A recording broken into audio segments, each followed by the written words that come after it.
In the shadowy corridors of power, where secrets are currency and trust is a luxury few can afford, the most dangerous discoveries often come from the most unexpected places. What happens when a simple routine cleaning reveals a web of betrayal that reaches into the very heart of a kingdom? When David Martinez, a night guard at the Royal Palace of Valdoria, discovered a small electronic device taped beneath King Edmund's mahogany desk, he had no idea he was about to uncover a conspiracy that would shake the foundations of the monarchy itself. This is not a tale of fiction, but a true story of courage, intrigue, and the price of speaking truth to power. It's the story of how one man's curiosity and sense of duty led him down a rabbit hole of political espionage, family betrayal, and international scandal that would change his life forever. In a world where loyalty is tested and justice hangs in the balance, David Martinez became an unlikely hero who risked everything to protect a king who didn't even know his life was in danger. The discovery beneath that desk would expose a network of conspirators, reveal shocking family secrets, and ultimately force a kingdom to confront the darkness within its own walls. This is the true story of the listening device that nearly brought down a crown. David Martinez had been working the night shift at the Royal Palace of Valdoria for 3 years, and he thought he knew every inch of the grand building. The palace, with its towering spires and ornate chambers, housed the royal family and served as the seat of government for the small European nation. David's job was simple enough: patrol the corridors, check the locks, and ensure that nothing was out of place during the quiet hours when most of the palace slept. On that particular Tuesday evening in March, David began his rounds as usual. The palace felt different that night, though. He couldn't quite put his finger on why. Perhaps it was the way the moonlight cast longer shadows through the stained glass windows, or maybe it was the unusual silence that seemed to hang in the air like a thick fog. King Edmund had left earlier that day for a diplomatic mission to neighboring countries, leaving the palace feeling somehow emptier than usual. David's routine took him through the main halls, past the portrait gallery where the faces of ancient kings and queens watched him with painted eyes, and eventually to the administrative wing where the real work of running a kingdom took place. The king's private study was located at the end of a long hallway, behind heavy oak doors that bore the royal crest. Normally this room was strictly off-limits to maintenance staff, but tonight was different. Earlier that day, the head of palace security, Captain Rodriguez, had given David specific instructions. The king's study needed to be thoroughly cleaned and inspected before His Majesty's return. There had been reports of a small water leak from the floor above, and they needed to ensure that no damage had occurred to the important documents and furniture in the room. David had been chosen for this task because of his reliability and discretion. As David unlocked the heavy doors and stepped into the study, he was struck by the room's grandeur. The walls were lined with leather-bound books, some dating back centuries. Portraits of former kings looked down from their gilded frames, and in the center of the room sat a massive mahogany desk that had been used by royalty for over 200 years. The desk was a work of art in itself, with intricate carvings depicting the history of Valdoria etched into its surface. David began his inspection methodically, checking the ceiling for signs of water damage and examining the carpet for any wet spots. Finding none, he turned his attention to the furniture. He moved carefully around the room, checking behind bookcases and under tables. When he reached the king's desk, he knelt down to examine the area underneath, running his flashlight beam across the polished wood. That's when he saw it. Taped to the underside of the desk, hidden from view unless someone specifically looked for it, was a small black device no bigger than a matchbox. David's heart began to race as he stared at the object. Even with his limited knowledge of surveillance equipment, he could tell this was some kind of listening device. The device had a small antenna and what appeared to be a tiny microphone. It was positioned perfectly to pick up any conversation taking place at the king's desk. David's mind raced with possibilities and questions. How long had this device been there? Who had placed it? And most importantly, who was listening to the king's private conversations? He knew he was looking at something that could have serious implications for national security, but he also realized he was in an incredibly dangerous position. Whoever had planted this device would not want it discovered. His first instinct was to immediately remove the device and report it to Captain Rodriguez, but something made him pause. What if Captain Rodriguez was involved? What if reporting this discovery to the wrong person would put him in danger or compromise any investigation? David had heard enough stories about palace intrigue to know that trust was a precious commodity in the halls of power. Instead of immediately removing the device, David carefully photographed it from multiple angles, using his personal phone. He made sure to capture clear images that showed the device's position, its attachment to the desk, and any identifying marks or serial numbers that might be visible. His hands shook slightly as he took the pictures, knowing that he was gathering evidence of what could only be described as espionage against the crown. After documenting the device, David faced another difficult decision. Should he leave it in place or remove it?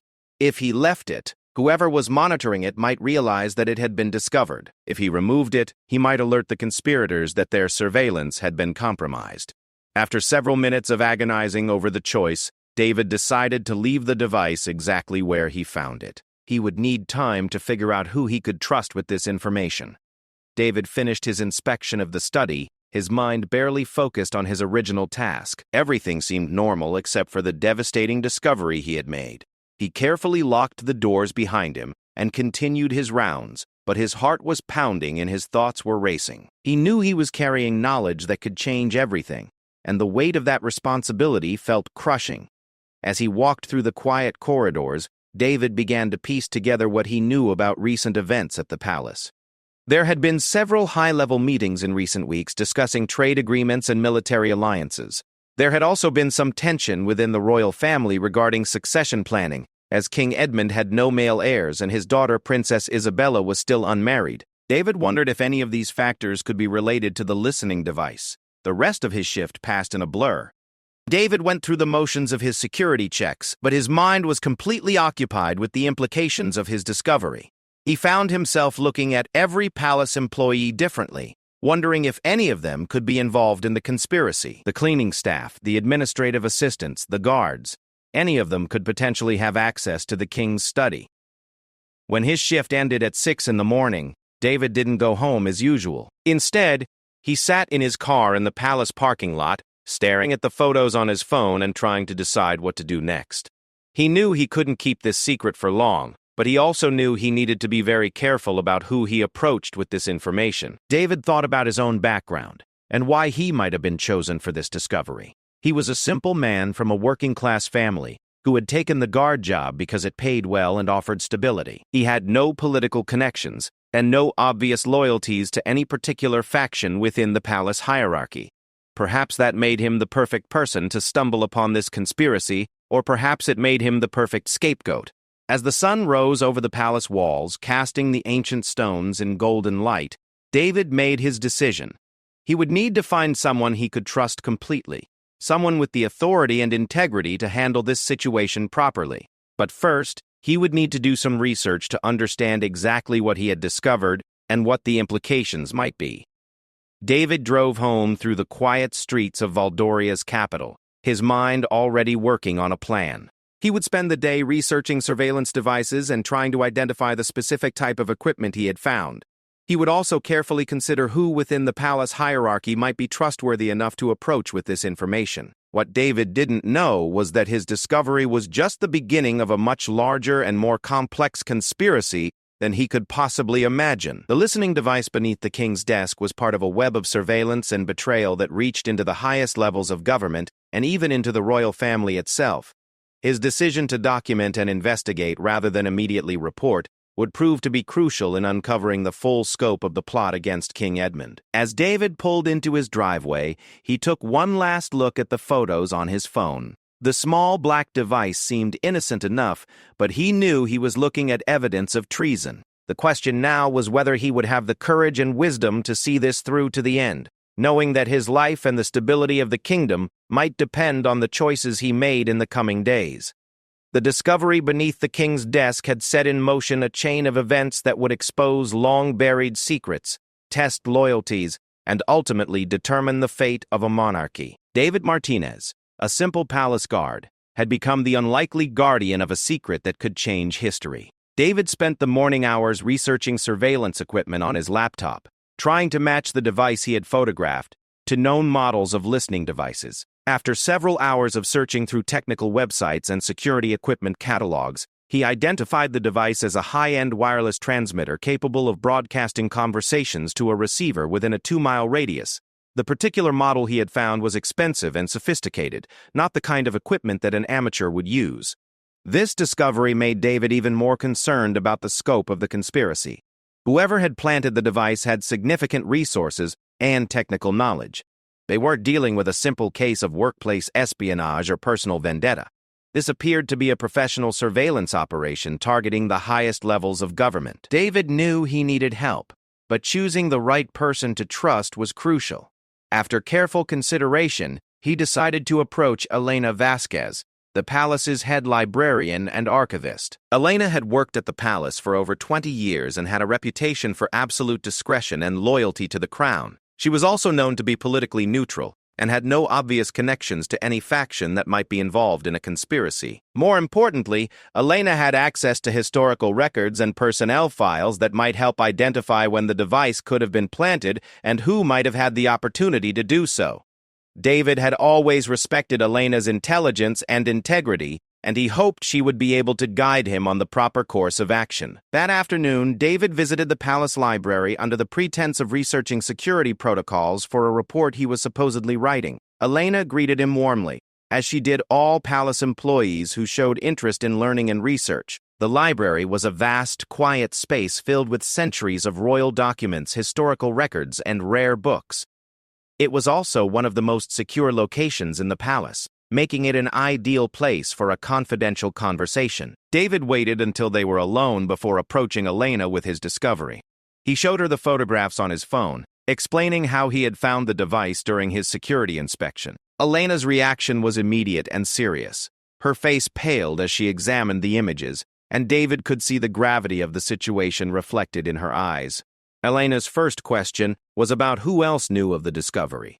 When David assured her that she was the first person he had told, she seemed relieved, but also more concerned about the burden they now shared. Elena suggested they examine the palace's access logs and security records to determine who might have had the opportunity to plant the device. Using her administrative access to palace records, Elena began pulling up information about recent visits to the king's study. What they discovered was alarming. Over the past 6 months, there had been several instances of maintenance work, security inspections, and cleaning services that could have provided opportunities for someone to plant the surveillance device. More troubling was the pattern that emerged from the records. Many of these access instances had been authorized by Prince Carlos, the king's younger brother, who served as the palace administrator. Prince Carlos had the authority to approve maintenance requests and security modifications, which would have given him the perfect cover for planting surveillance equipment. Elena and David spent hours reviewing the records, cross-referencing access logs with personnel schedules and security camera footage. What emerged was a picture of systematic preparation for surveillance activities. There had been unusually frequent maintenance checks of the king's study, many of them scheduled during times when the king was away from the palace. As they dug deeper into the records, Elena discovered something that made their blood run cold. Several of the maintenance visits had been carried out by contractors from outside the palace rather than regular palace staff. These contractors had been personally recommended and approved by Prince Carlos, bypassing the normal security clearance procedures. Elena used her access to financial records to trace the payments made to these contractors. What she found was deeply disturbing. The payments had been made from a discretionary fund controlled by Prince Carlos, but the amounts were far larger than would be necessary for routine maintenance work. Someone had been paying substantial sums for services that went far beyond simple repairs. David and Elena realized they were uncovering evidence of a conspiracy that reached into the royal family itself. Prince Carlos appeared to be involved in surveillance activities against his own brother, the king. The implications were staggering. This wasn't just espionage. It was potential treason by a member of the royal family. Elena suggested they needed to verify their suspicions before taking any action. She proposed monitoring the device to see if it was actively transmitting information. Using her knowledge of the palace's communication systems, Elena explained that they could potentially trace where the device was sending its signals. That evening, David returned to his security rounds with a new purpose. Instead of simply patrolling the palace, he was now conducting a counter-espionage operation. Elena had provided him with a small radio frequency detector that could identify active transmission signals. When David discreetly scanned the area around the king's desk, the detector confirmed their worst fears. The device was actively transmitting. Elena had arranged to monitor the palace's communication networks from the library's computer systems. She had identified several unusual data transmissions that coincided with times when meetings were being held in the king's study. The signals appeared to be going to a location outside the palace grounds but within the city limits. Over the next several days, David and Elena worked together to gather more evidence. They documented additional surveillance equipment that had been installed in other sensitive areas of the palace. They found devices in the conference room where cabinet meetings were held, in the secure communications center, and even in the family's private dining room. The scope of the surveillance was breathtaking. Someone had been monitoring virtually every important conversation and decision made within the palace walls. The level of access and coordination required for such an operation indicated that this was not the work of a single individual, but rather an organized conspiracy involving multiple people. Elena's research into the contractors revealed even more disturbing information. Several of the companies that had been hired for maintenance work had connections to foreign intelligence services. The payments made to these contractors had been funneled through a complex network of shell companies designed to hide the true source and destination of the funds. David and Elena began to suspect that Prince Carlos was not acting alone, but was potentially working with foreign agents to spy on his own country's government. The motive became clearer as they researched recent political developments. King Edmund had been negotiating several important international agreements that would significantly impact Valdoria's economic and military relationships. Information about these negotiations would be incredibly valuable to foreign governments. As their investigation deepened, David and Elena realized they were dealing with a national security crisis of unprecedented proportions. The surveillance network they had uncovered represented a massive breach of state security that had been ongoing for months, possibly years. Every important decision, every confidential discussion, every state secret had potentially been compromised. The personal risk to both David and Elena was also becoming clear. They were investigating powerful people with significant resources and international connections. If their investigation was discovered before they could present their evidence to the proper authorities, they could face serious consequences, including potential threats to their lives. Elena suggested they needed to document everything meticulously and prepare to present their findings to someone with the authority and trustworthiness to handle such a sensitive matter. After much discussion, they decided that General Martinez, the head of Valdoria's intelligence service, would be their best option. General Martinez had a sterling reputation for loyalty to the crown and had no known political ambitions that might compromise his judgment. However, approaching General Martinez would require careful planning. They needed to ensure their evidence was complete and convincing, and they needed to be certain that their communication would remain confidential.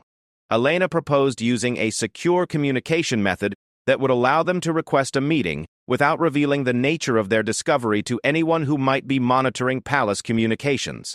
As David prepared for another night shift, he reflected on how dramatically his life had changed in just a few days. He had gone from being a simple security guard to being a key investigator in a case of international espionage and royal betrayal. The weight of responsibility was enormous, but he knew they had no choice but to see their investigation through to its conclusion. The listening device beneath the king's desk had opened a door to a world of conspiracy and betrayal that threatened the very foundations of Valdoria's government. David and Elena had gathered compelling evidence of treasonous activities, but they also knew that presenting this evidence would trigger a crisis that could destabilize the entire kingdom. The question now was whether they could successfully expose the conspiracy before the conspirators realized their surveillance network had been discovered. The meeting with General Martinez took place in a secure conference room, deep within the intelligence service headquarters, a fortress-like building located several miles from the royal palace. Elena and David had spent 2 days preparing their presentation, organizing their evidence into a comprehensive report that documented the full scope of the surveillance network they had discovered.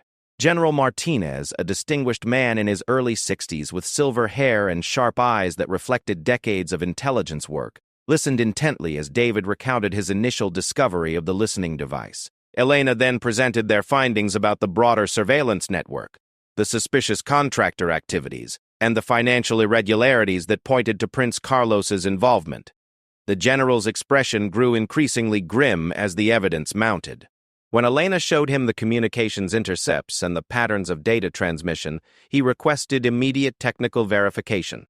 Within an hour, his top electronics experts had confirmed that the devices were indeed sophisticated surveillance equipment capable of real-time transmission to external locations. What happened next shocked even David and Elena, who thought they had uncovered the full extent of the conspiracy. General Martinez revealed that his intelligence service had been conducting their own investigation into suspicious activities within the palace, but they had been focusing on potential foreign infiltration rather than internal betrayal by a member of the royal family. The general's investigation had identified unusual communication patterns between the palace and several foreign intelligence services, but they had been unable to determine the source of the information leaks. David's discovery of the listening devices provided the missing piece of the puzzle that explained how sensitive information was being extracted from the palace. However, General Martinez had more disturbing news to share. His intelligence network had intercepted communications suggesting that the surveillance operation was part of a larger plot to undermine King Edmund's authority and potentially remove him from power.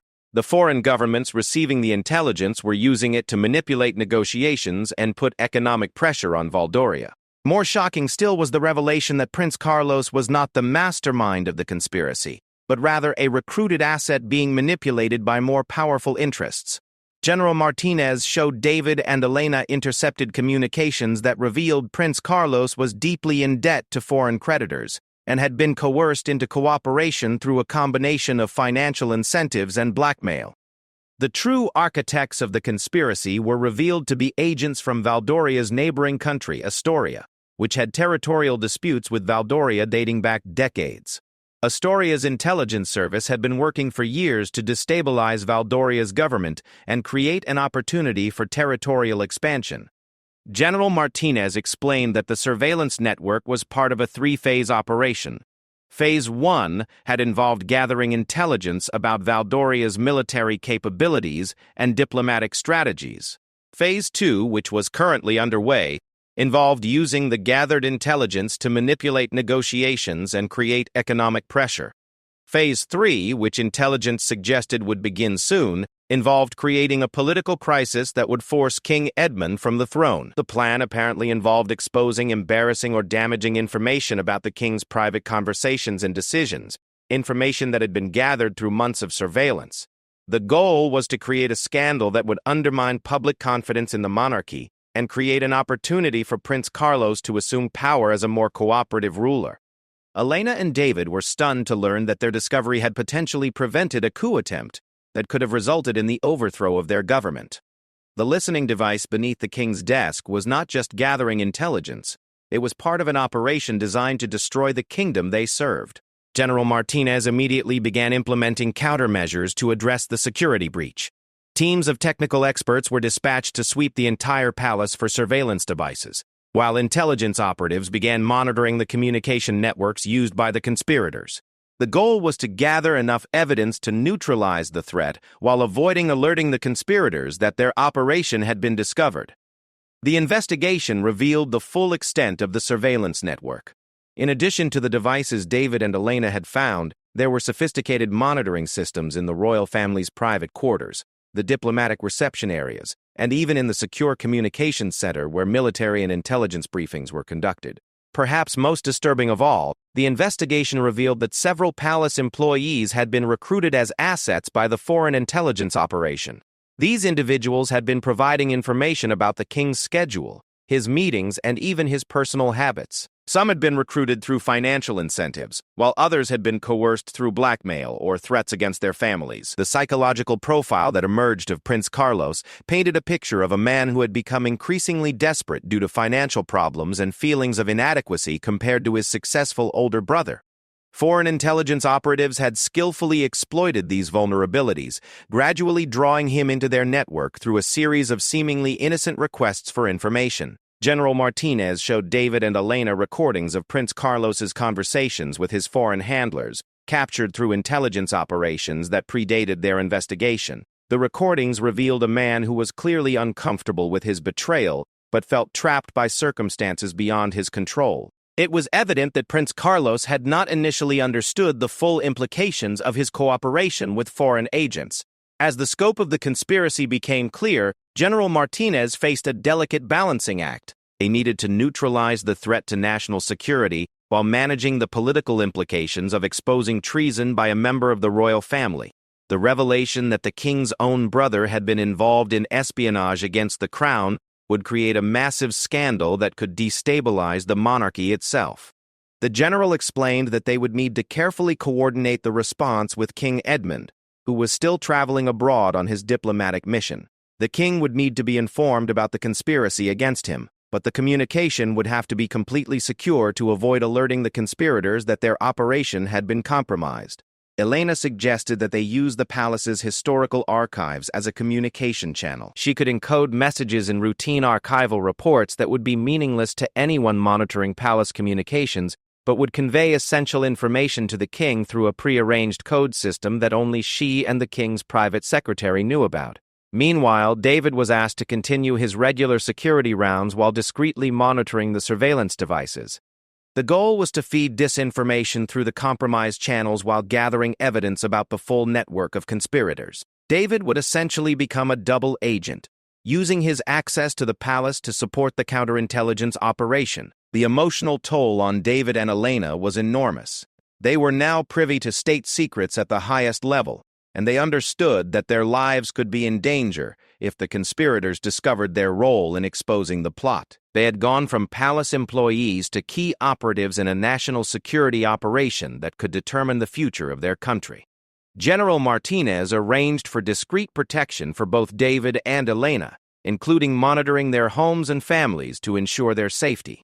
He also briefed them on emergency protocols they could use if they felt threatened or if the situation deteriorated rapidly. As the investigation continued, more shocking details emerged about the depth of the conspiracy. The foreign intelligence operation had been planning to use the surveillance information to create fake evidence of corruption and improper conduct by King Edmund. They had sophisticated propaganda plans designed to spread this disinformation through social media and sympathetic news outlets. The ultimate goal was to create enough public controversy to force King Edmund's abdication, after which Prince Carlos would assume the throne under the influence and control of foreign interests. Valdoria would effectively become a puppet state, losing its independence while appearing to maintain its sovereignty. David realized that his decision to carefully document and investigate, rather than immediately reporting his initial discovery, had been crucial to uncovering the full scope of the plot. If he had simply reported the listening device to palace security, the investigation might have been compromised by conspirators within the palace hierarchy, and the broader conspiracy would have remained hidden. As the third phase of their investigation concluded, David and Elena knew that they had gathered enough evidence to neutralize the immediate threat to King Edmund and the kingdom. However, they also understood that the most dangerous phase of the operation was about to begin. They would need to coordinate a complex takedown of the conspiracy while avoiding a political crisis that could still accomplish the conspirators' goals through different means. The listening device beneath the king's desk had revealed a conspiracy that threatened not just the monarchy, but the very independence of Valdoria itself. The question now was whether they could successfully neutralize the threat while preserving the stability of the government they had worked so hard to protect. The final phase of the operation began when King Edmund returned to Valdoria under the pretense of completing his diplomatic mission. However, his return had been carefully coordinated with General Martinez to ensure maximum security while avoiding any indication that the surveillance conspiracy had been discovered. The king was briefed about the situation during a secure meeting at a military installation outside the capital, away from any potential surveillance. King Edmund's reaction to learning about his brother's betrayal was one of profound sadness mixed with determination to protect his kingdom. The king had always known that Prince Carlos struggled with feelings of inadequacy and financial problems, but he had never imagined that these issues could lead to such devastating betrayal. Despite his personal pain, King Edmund authorized the full counterintelligence operation needed to neutralize the threat. The plan that emerged was complex and required precise timing. Rather than simply arresting the conspirators, which could alert foreign intelligence networks and potentially trigger international incidents, the operation was designed to systematically dismantle the entire network while gathering evidence for prosecution. David's role in the final operation was crucial. He continued his security rounds while wearing sophisticated recording equipment that captured conversations between Prince Carlos and his foreign handlers. These recordings provided definitive proof of the treasonous activities and helped identify additional conspirators within the palace staff. Elena worked with intelligence analysts to trace the financial networks that had been used to fund the operation. Her access to historical records and administrative files allowed the investigation team to follow money trails that went back several years, revealing the gradual nature of Prince Carlos's recruitment and the sophisticated methods used by foreign intelligence to compromise palace security. The breakthrough came when surveillance of the foreign operatives revealed plans for the final phase of their operation. Intercepted communications showed that they were preparing to release compromising information about King Edmund within days, hoping to create a political crisis that would force his abdication before the surveillance network could be discovered. General Martinez decided that immediate action was necessary to prevent this propaganda attack. Working with King Edmund, they developed a strategy that would expose the conspiracy publicly while minimizing damage to the monarchy and the kingdom's international relationships. The operation culminated in a coordinated series of arrests that took place simultaneously across the capital city. Prince Carlos was arrested in his private quarters at the palace, while foreign operatives were detained at safe houses throughout the city. Palace employees who had been recruited as assets were also arrested, though several were offered cooperation agreements in exchange for their testimony about how they had been recruited and coerced. The most dramatic moment came when King Edmund personally confronted his brother in the presence of General Martinez and palace security officials. The conversation, which was recorded for legal purposes, revealed the full extent of Prince Carlos's involvement in the conspiracy and his genuine remorse for his actions. Prince Carlos broke down during the confrontation, admitting that he had never intended for his cooperation with foreign agents to escalate into treason against the crown. He explained how financial pressures and personal insecurities had made him vulnerable to recruitment, and how the foreign operatives had gradually increased their demands until he felt trapped with no way to escape. Despite his personal anguish, King Edmund handled the situation with remarkable dignity and wisdom. Rather than allowing emotion to drive his response, he focused on the legal and political implications of his brother's actions. He made it clear that while he understood the pressures that had led to the betrayal, justice would need to be served to protect the kingdom and deter future threats. The public revelation of the conspiracy was carefully managed to minimize political damage, while ensuring transparency about the threat that had been neutralized. King Edmund addressed the nation in a televised broadcast, explaining that a foreign intelligence operation had attempted to compromise the kingdom's security, but that loyal citizens and dedicated security professionals had successfully exposed and defeated the plot. The king's speech was masterfully crafted to focus on the heroic actions of people like David and Elena, while avoiding details that could embarrass the royal family or provide information to other potential threats. David was publicly recognized as an exemplary palace security officer whose vigilance and dedication protected the crown, though the specific details of his discovery were kept classified for security reasons. Elena received similar recognition for her invaluable research and analytical support in protecting national security. Both David and Elena were awarded the Order of Valdorian Merit, the kingdom's highest civilian honor, in a private ceremony attended by King Edmund and other high-ranking officials. The legal proceedings that followed were conducted with careful attention to both justice and national security. Prince Carlos was charged with treason but was allowed to plead guilty in exchange for his full cooperation in providing information about the foreign intelligence network. His sentence included imprisonment, but also included provisions for psychological counseling and eventual rehabilitation.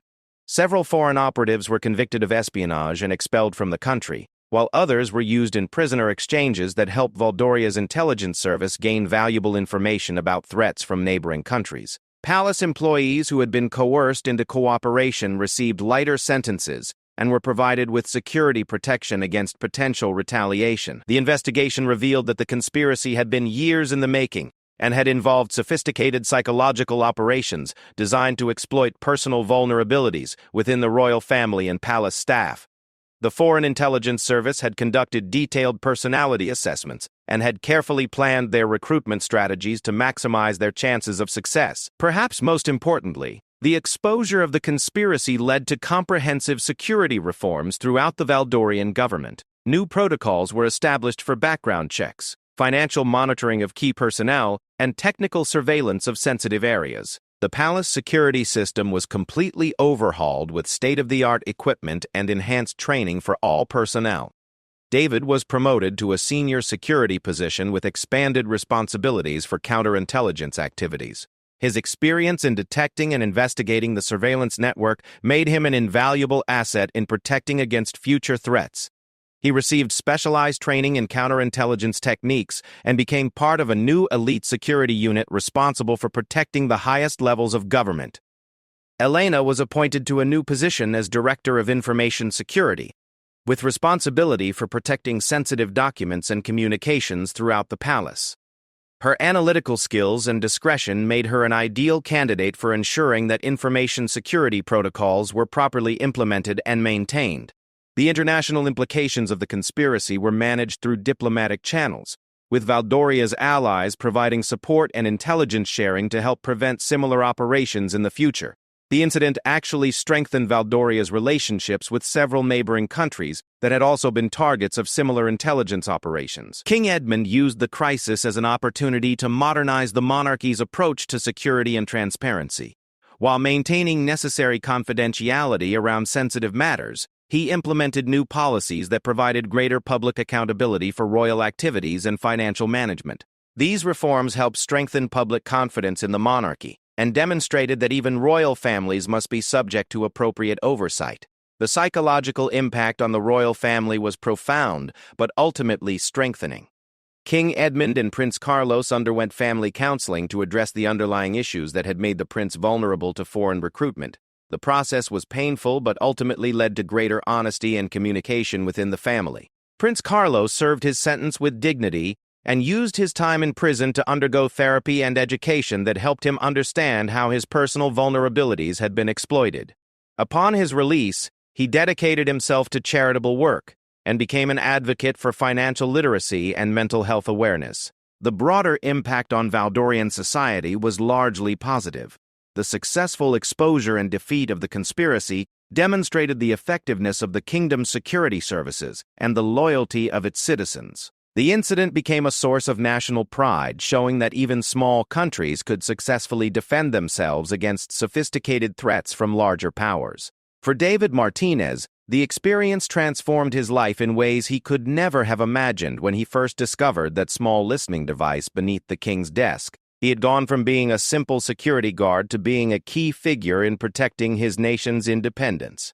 The experience taught him that ordinary people could make extraordinary differences when they had the courage to do the right thing. The story of the listening device became a reminder that vigilance and integrity at every level of society are essential for protecting democratic institutions and national sovereignty. David's decision to carefully investigate rather than simply report had been crucial to uncovering the full scope of the threat, and his partnership with Elena had demonstrated the power of collaboration between dedicated public servants.